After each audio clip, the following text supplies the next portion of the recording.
Sanhita. I'm 10 years old and I'm in 5th standard. And I go to Vidya Shilpa Academy School.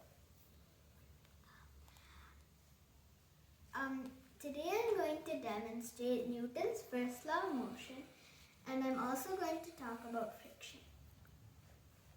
Firstly, thank you to my 6-year-old brother Samarth, who helped me with some parts of this experiment.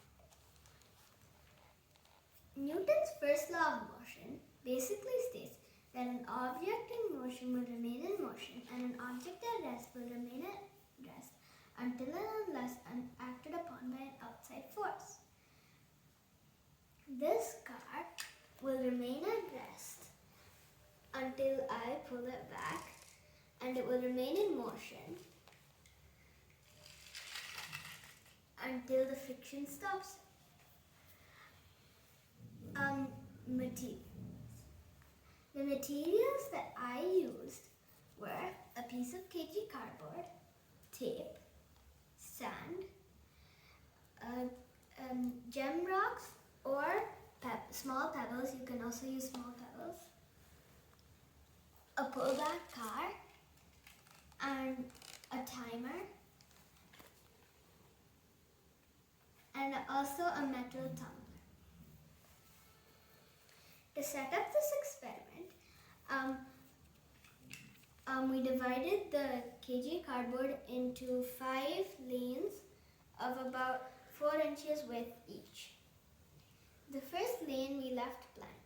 The second lane we added strips of tape horizontally, and we also layered them up to make a bigger difference to friction. On the third lane we added just a little bit of sand, and on the fourth lane we added lots of sand. On the fifth lane we stuck our gems all over the lane. Now I'll show you a demonstration of one of the tracks. Ready? Set, go. It was 71 milliseconds. This table shows all of our different times while doing each of the 5 things that we did. As you can see, the average time for the car to run over the cardboard was 58 milliseconds. The average time that it took to run over the tape was 73 milliseconds. The average time it took to run over just a little bit of sand is 100 milliseconds. For the last two lanes, the car could not reach up to the end of the lane, and for the lots of sand, it could only cover a distance of 92% of the track, and for this one, it could only cover an average of 64% of the track.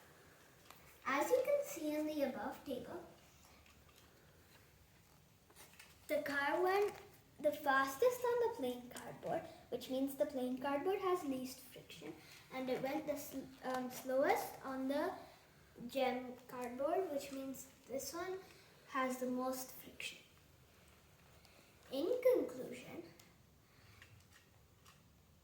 Newton's first law of motion applies to this car because the car is at rest, and when I use my force to move it, it will stay in motion until an outside force, that is friction, stops it. Thank you.